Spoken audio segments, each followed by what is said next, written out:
Mesdames, Messieurs, bonsoir. Merci d'être avec nous pour cet entretien, un entretien consacré à l'argile. L'argile, la terre qui soigne presque tous les maux. Et oui, c'est le thème qui nous réunit.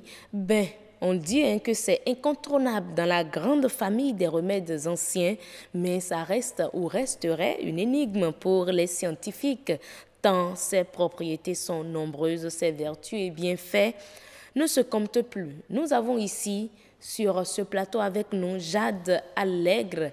Elle est la présidente de l'association L'Homme et l'Argile. Merci Jade, merci d'être là. Bonjour. Vous allez merci très bien. De m'inviter. Avec pratiquement plusieurs produits dérivés de l'argile. Tout à fait. On va essayer de commenter tout ça tout à l'heure. Je vous laisse le soin de vous présenter vous-même aux téléspectateurs. Voilà, moi je me suis intéressée à la médecine naturelle dès que j'avais 23-24 ans. Et puis je suis devenue donc naturopathe. En Europe, ça veut dire qui soigne avec les produits naturels. Et puis à 36 ans, je me suis dit, on est dans une époque scientifique, il faut des validations scientifiques. Et du coup, j'ai commencé des études de médecine que j'ai terminées. Donc je suis à la fois naturopathe, naturothérapeute et médecin. Et vous avez soutenu votre thèse Absolument. sur l'argile. En 2012, je crois. Vous voyez, j'ai ma thèse ici. 2012, voilà. Sur donc l'argile. je suis une toute jeune médecin. Alors, qu'est-ce qu'on peut appeler argile? C'est quoi l'argile et qu'est-ce qui lui confère toutes ces vertus dont on parle?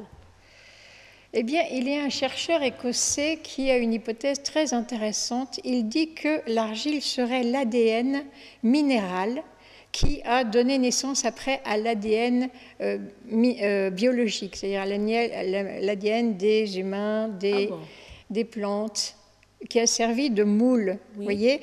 Et c'est un petit peu ce qui se passe. Vous savez, quand votre appareil électronique ne marche plus très bien, quand votre portable commence à vraiment foirer, vous remettez les réglages d'usine. L'argile vous remet les réglages d'usine. Donc, carrément, quand vous consommez de l'argile, vous avez votre organisme tout neuf. Exactement, vous faites reset.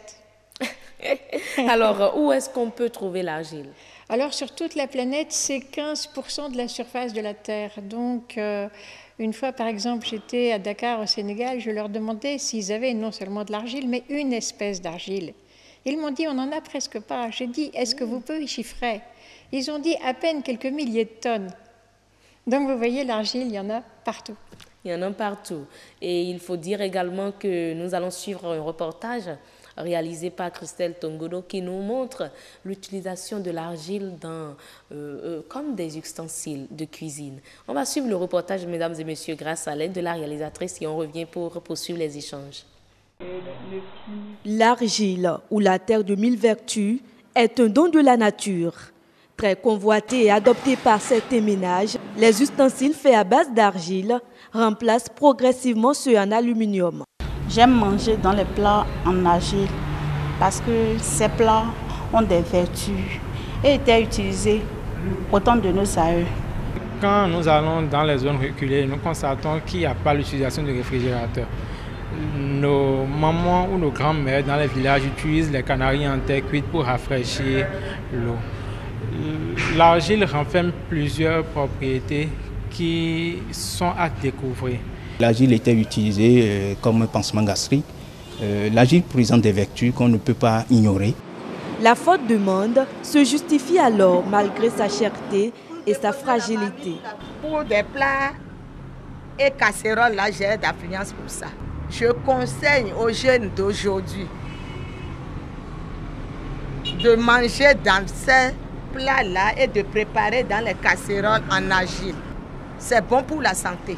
Ça là, par exemple, c'est un plat.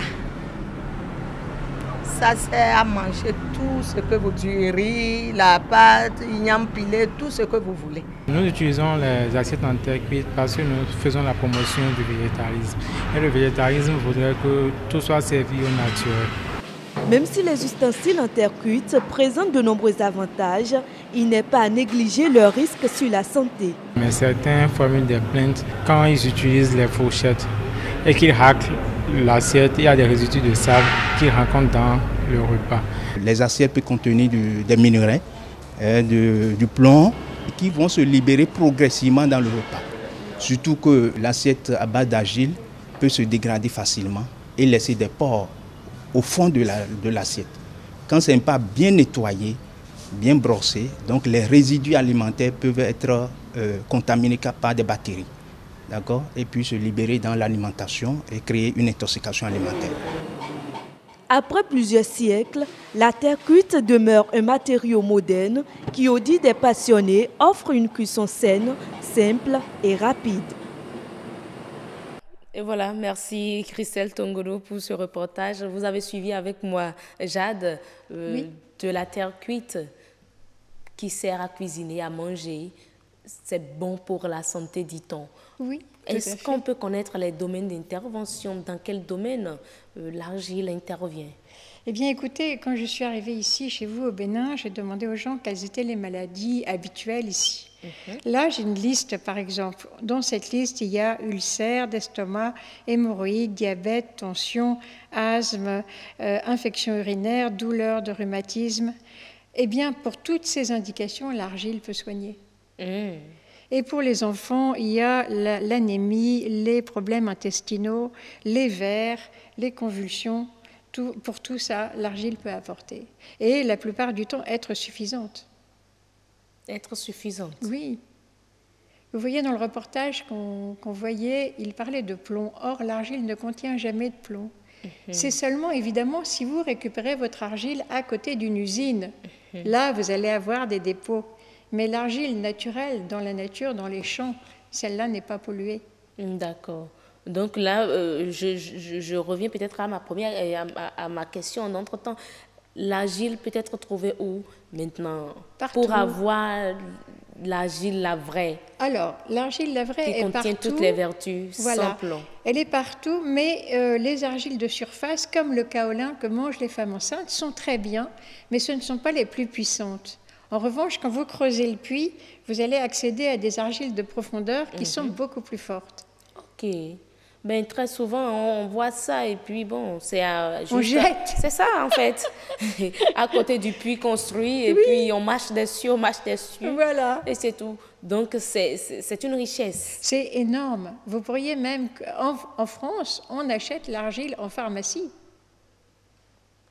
Ici également, bien sûr. Ça Ici commence. aussi, on en trouve aussi. Oui. Mais là, maintenant, les différents types. Vous avez Alors, oui. quelques sortes de types d'argile là. Présentez-nous. Ici, j'ai amené le kaolin qu'utilisent les potières.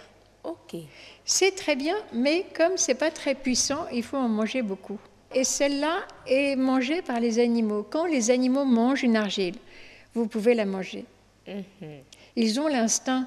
Donc si l'argile était mauvaise, ils n'iraient pas la manger. Par exemple, les éléphants, j'ai travaillé avec des éléphants en Asie et sur leur territoire, il y avait 5 endroits avec de l'argile.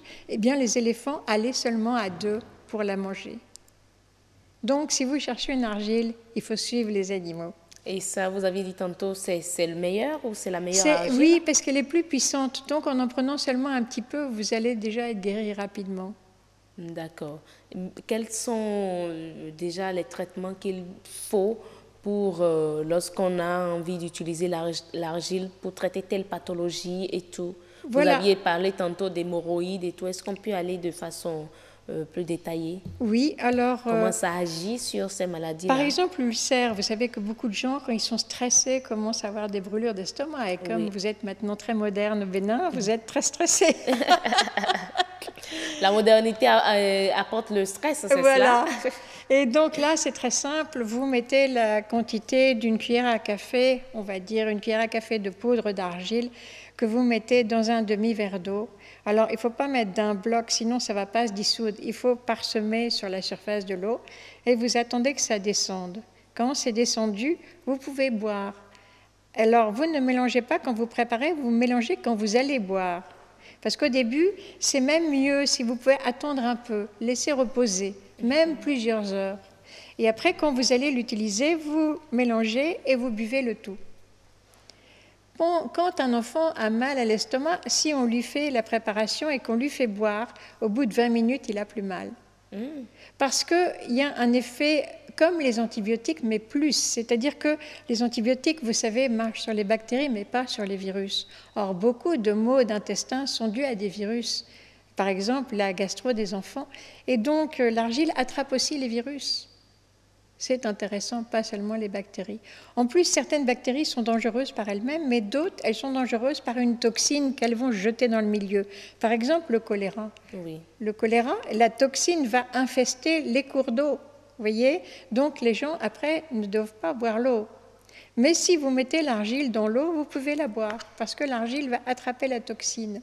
D'accord, donc on peut utiliser l'argile pour désinfecter l'eau. Désinfecter l'eau. Exactement. Et c'est ce que je fais, c'est-à-dire que moi, donc, je suis médecin humanitaire, donc je passe mon temps à aller chez les gens les plus pauvres de la planète et je bois la même eau qu'eux, alors que je suis occidentale, je ne suis pas habituée. Mais je prends leur eau et je mets l'argile dedans. Et ainsi, l'argile en poudre? Voilà, tout à fait. C'est-à-dire que quand vous avez une bonne argile, d'abord, il faut la laisser sécher, vraiment bien sécher, en petits blocs. Ensuite, vous pouvez écraser, faire de la poudre, et là, c'est très pratique de mettre dans l'eau. Un peu comme ce que nous avons sur nos marchés ici, le calabar? Voilà, le calabar est un kaolin, donc ce n'est pas l'argile la plus forte. Okay. Si vous cherchez un peu, par exemple, dans les pharmacies, vous avez du smecta. Le smecta, c'est ce qu'on donne aux enfants qui ont la diarrhée, c'est une argile forte. Okay. Donc ça, c'est l'équivalent du smecta, le deuxième pot. D'accord. Maintenant, est-ce que l'argile, c'est bon, tout ce que vous dites sur l'argile, mais est-ce que c'est conseillé pour tout le monde? Absolument. Absolument. Et les peuples traditionnels en mangeaient beaucoup. Pour vous dire, il y a un peuple sur l'Amazone en Amérique qui en mangeait 3/4 de kilo chaque jour pendant plusieurs mois. Donc, vous voyez, on a le recul. alors là, mais comment choisir? Comment choisir l'argile où il faut voir nécessairement un spécialiste, d'autant plus que c'est naturel. Oui, et nous en avons apporté. Pour savoir si l'argile est forte, il faut quand même faire au départ une analyse dans les laboratoires de géologie. Ça devient beaucoup plus sérieux. Non, c'est-à-dire qu'une fois que vous avez catégorisé l'argile, après vous pouvez utiliser tout le gisement. Mais c'est bien de catégoriser. Donc j'ai fourni au service ici de pédologie de l'université, je leur ai fourni l'analyse la plus efficace pour savoir la force d'une argile. D'accord. Alors là, c'est intéressant. Mais oui. Vous êtes au Bénin depuis quelques Je suis venue seulement pour 2 semaines. Donc c'est pour ça qu'on a beaucoup. Parce qu'il y a un autre domaine sur lequel je voudrais insister. C'est nous sommes également allés dans les départements d'anthropologie et ethnologie. Parce qu'ici au Bénin, vous aviez une tradition très intéressante sur l'argile des guêpes maçonnes. Vous savez, les petits nids. Oui, qui sont sous les termites. Alors, il y a les termites et il y a aussi des petites guêpes qui piquent très, très fort, qui font des petits nids qui sont accrochés sous les plafonds. Oui, dans les chambres. Les gens jettent alors que c'est de l'or. C'est de l'or. C'est de l'or. Ça peut servir à quoi? En quoi est-ce de l'or? Pour la santé. Par exemple, ici, vous l'utilisiez pour les oreillons et les oreillons étaient arrêtés en 2 jours. Ici, vous l'utilisiez pour les brûlures. Et pour les brûlures, l'argile est le meilleur médicament du monde entier. Si vous l'utilisez tout de suite quand vous vous brûlez, vous n'aurez même pas de cicatrices. Vous n'aurez pas ces horribles rétractions des gens qui ont eu des brûlures. Donc, c'est que ça traite, ça guérit la brûlure sans cicatrice, voilà, sans laisser de cicatrice. Même quand c'est du 3e degré. Vous savez, quand vous avez une brûlure, soit c'est une brûlure légère, c'est du 1er degré, soit c'est une brûlure moyenne, c'est du 2e degré, soit c'est du 3e degré. Et là, en médecine officielle, on ne peut pas guérir parce que la couche qui produit la peau est morte, elle a été brûlée. Mais avec l'argile, on peut guérir. Donc là, ça veut dire que l'argile a encore plus d'effet, de force que les médicaments de la médecine moderne. Voilà, tout à fait. Et c'est pour ça qu'il faudrait que vos ethnologues et anthropologues aillent parcourir les campagnes pour obtenir les recettes des personnes âgées qui sont en train d'être oubliées. Vraiment. Et vous, pour être au pays depuis quelques jours, est-ce que vous voyez un intérêt, un regain pour la chose dans notre pays? Oui, les gens sont très surpris. Ils ne s'attendent pas à ce qu'un matériau aussi simple puisse être aussi efficace. Donc, les Béninois connaissent l'utilisation de l'argile et c'est Ils sont en train d'oublier. Ils sont en train de l'oublier. Il n'y a plus que les vieilles personnes qui savent encore. Donc, il faut vite aller les interviewer avant qu'ils ne disparaissent. Moi, je dis une personne âgée, ce n'est pas seulement une bibliothèque qui disparaît, c'est une pharmacie qui disparaît aussi. Ça, c'est bien vrai. C'est toute une médecine traditionnelle qui disparaît aussi. Voilà. Vous aviez tantôt dit que l'argile que nous avons de l'autre côté... Oui. Oui, comment vous l'aviez appelé? Ça, c'est le kaolin. Le kaolin, voilà. Voilà. Le kaolin facilite ou bien c'est bon pour les femmes enceintes. Comment? Oui, c'est très bon parce que, en fait, l'argile, quand elle arrive, elle a des minéraux posés sur elle. Donc, déjà, elle va vous apporter du calcium, du zinc, du manganèse, tous les minéraux qui sont nécessaires pendant la grossesse. En plus, elle va cicatriser. Si vous avez eu des parasites, vous avez des petites plaies par lesquelles vous allez perdre le fer. Tandis que là, elle va les fermer. Ça a été scientifiquement prouvé. Elle active les facteurs 7 et 12 de la coagulation. Voyez? Et puis, si vous avez des nausées, elle va arrêter vos nausées. Vous savez qu'au Japon, par exemple, ils expérimentent beaucoup sur les antinauséeux. Alors, ce qu'ils font, c'est qu'ils prennent des rats, ils mettent les rats dans une centrifugeuse. À la fin, les rats sont complètement nauséeux. Et qu'est-ce que font les rats quand ils sont nauséeux? Ils se précipitent pour manger l'argile. Ok.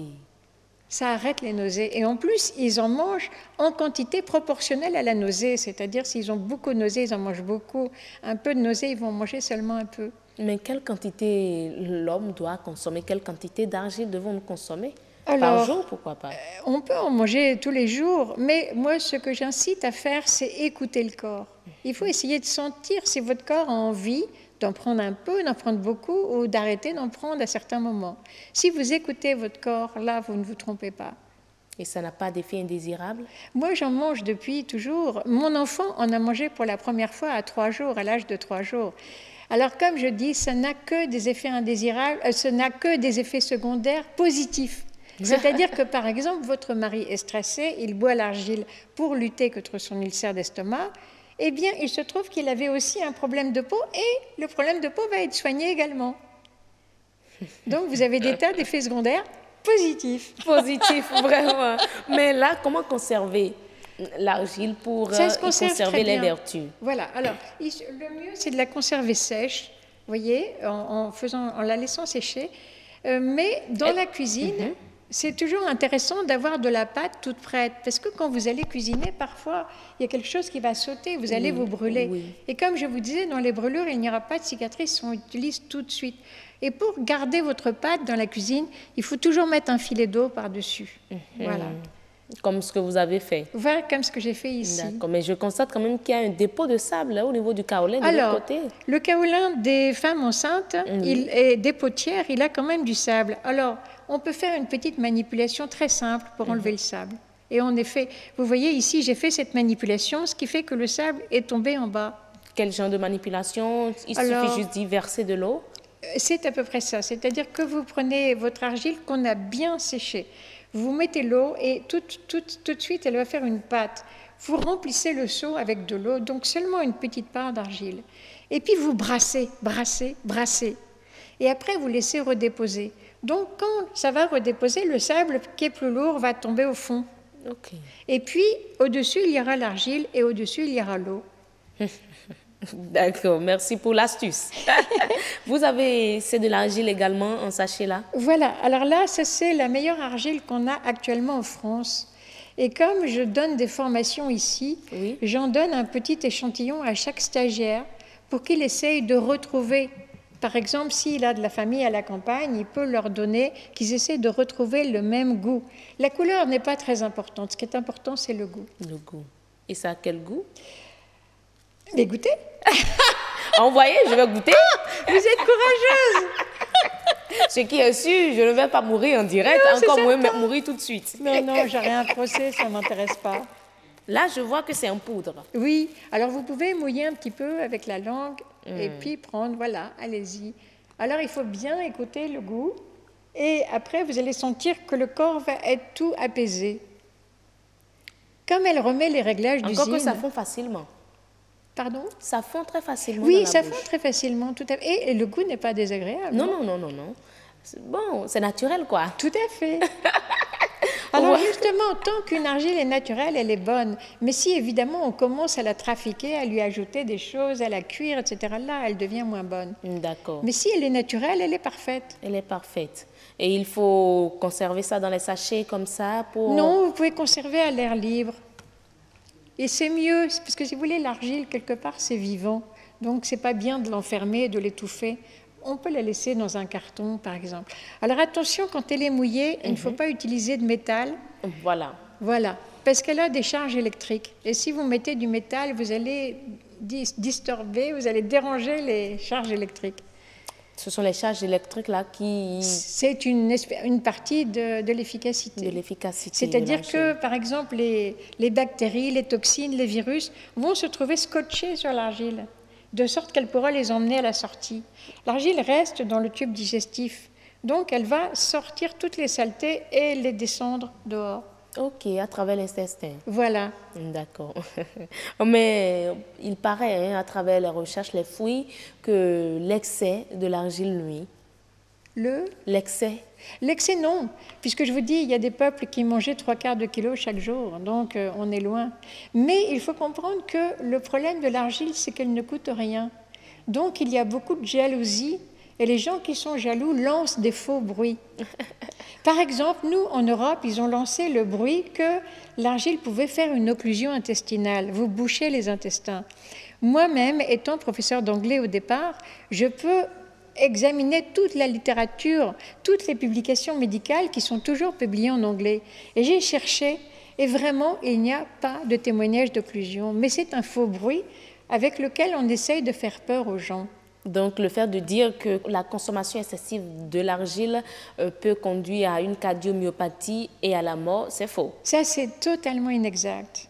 Parce que je vous dis, depuis des années, moi j'ai commencé mon association il y a plusieurs dizaines d'années, donc je suis régulièrement les publications internationales. Et franchement, non. En revanche, il y a un fruit qui peut donner beaucoup d'occlusions, le kaki. Le kaki. Faites attention quand vous mangez des kakis. Bon, on va peut-être vous avoir une autre fois pour parler des kakis et mieux faire découvrir cela aux populations. J'ai un frère qui a une production de kakis. Il était très vexé quand je lui ai dit ça. Là, vous lui faites une contre-publicité carrément. Mais là, est-ce que l'argile traite également ou guérit l'homme du poison? Absolument, mais parce qu'on a eu également ça sur le net, mais on se demande, bon, tout est sur le net. Ça, c'est vrai. Et c'est même, je peux même vous dire que quand on avait des rois en France, ils mangeaient l'argile chaque jour. Comme ça, on ne pouvait pas les empoisonner. Ok. C'est très, très efficace comme antipoison. Vraiment, c'est l'antipoison le plus fort. Moi-même, j'ai fait un essai sur le paraquat, parce que le paraquat est un herbicide. Malheureusement, beaucoup de gens pauvres sur la planète, quand ils sont trop découragés, ils se suicident en buvant l'herbicide. Et la seule solution, c'est de leur donner l'argile.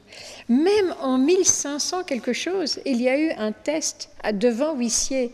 On voulait savoir si c'était vrai que l'argile était un antipoison, et il y avait un condamné à mort. Donc le condamné à mort a dit « Moi, je veux bien servir de cobaye ». Et on lui a donné 3 fois la dose mortelle de mercure. Et après, on lui a donné juste un peu d'argile. Et l'huissier a dit dans son rapport qu'il avait été très vexé et tourmenté. Ça veut dire qu'il a dû se tortiller un petit peu, mais qu'il était resté vivant et qu'on avait pu le rendre à sa famille. Mais parlons maintenant de votre présence ici au Bénin. Oui. Oui. Vous avez une formation que vous donnez à des stagiaires sur l'argile. C'est-à-dire que... Pourquoi cet intérêt-là? Pourquoi voulez-vous former les stagiaires sur l'argile? En fait, moi, mon but, comment ça va se passer? C'est surtout les gens qui n'ont pas de moyens. Je ne supporte pas que les gens qui n'ont pas de moyens souffrent. Par exemple, ils ont une infection dentaire, ils ne peuvent pas payer. Ils ne peuvent pas payer le médecin, payer le dentiste, payer le médicament. Donc moi, mon but, c'est les gens pauvres. Mais j'accepte aussi d'enseigner aux gens aisés. Ah bon, ça c'est vrai. Qui veut quand même pas. Mais oui, on ne va pas les abandonner. Pas que ça. Il y a également le côté financier de la chose. Oui, mais vous savez qu'en Europe, maintenant, les gens riches ne veulent se soigner qu'avec la médecine naturelle. Parce que nous, on a eu le temps de voir... Même ici aussi, il y a des médecins, de grands médecins béninois qui ne font que de la naturothérapie. Tout à fait. Parce que nous, on a le recul, on a vu les effets secondaires des médicaments. Donc on préfère la même efficacité avec des effets secondaires positifs. Eh oui. Mais est-ce que la formation va permettre à ces stagiaires-là de sensibiliser d'autres, de partager l'information? Oui, la seule chose, c'est qu'il faut qu'on avance avec le secteur de pédologie et qu'on puisse vous dire au Bénin où sont les argiles les plus fortes. D'accord. Mais est-ce qu'il y a des citoyens, ceux qui nous suivent, peut-être des téléspectateurs qui auraient envie de suivre la formation? Est-ce qu'ils peuvent participer? Oui, nous faisons une formation. Là, dans 1 heure, on fait une formation. On en a fait plusieurs. J'en ai fait aussi dans les villages. J'en ai fait aussi dans la région de Gogounou.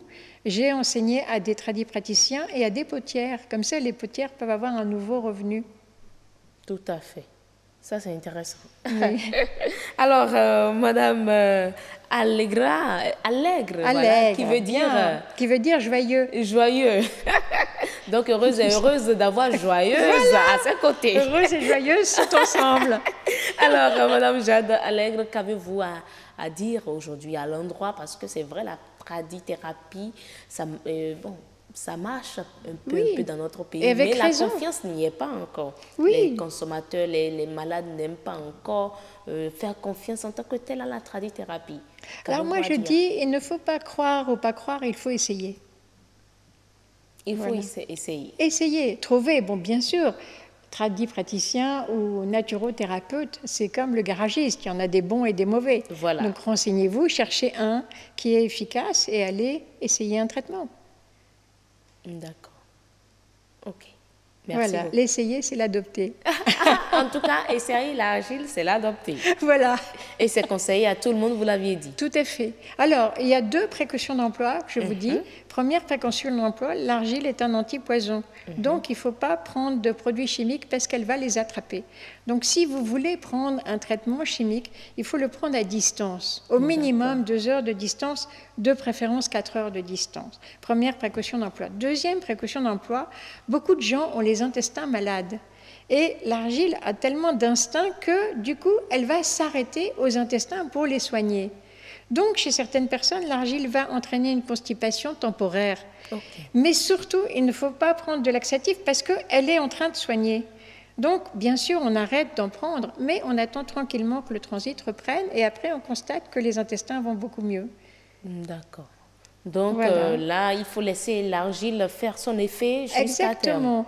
Vous savez, c'est assez extraordinaire parce que pour les infections urinaires, par exemple, on peut mettre un petit caillou d'argile sec dans le vagin. Et on le pousse jusqu'à ce qu'il soit devant le col de l'utérus. Parce que le vagin est collabé, les 2 parois sont appliquées l'une contre l'autre. Donc, vous poussez le caillou, il résiste, jusqu'à ce qu'il arrive au col, et là, il est dans un espace libre. Mais ce qui est extraordinaire, c'est que quand le caillou a fini son travail de nettoyage, il va ressortir.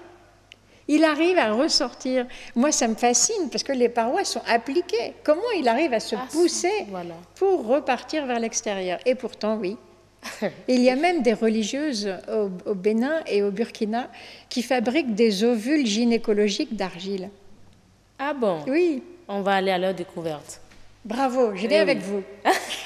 OK, pas de souci. Alors, merci beaucoup, Jade. Merci, Jade Allègre. Vous êtes médecin humanitaire et présidente de l'association L'Homme et l'Argile. Et on parlait donc avec vous de l'argile. Et oui, la terre qui soigne presque tous les maux. Merci beaucoup d'être passé et merci pour l'initiative que vous avez enseignée, l'utilisation de l'argile à nos jeunes frères. Merci à vous. Merci beaucoup. Et voilà, mesdames et messieurs, ce sera donc tout pour l'entretien de ce jour consacré à l'argile. Et oui, la terre qui soigne presque tout, l'incontournable dans la grande famille des remèdes anciens. Faites confiance à l'argile et l'argile va traiter presque tous les maux de votre organisme. Merci, on se dit à très bientôt.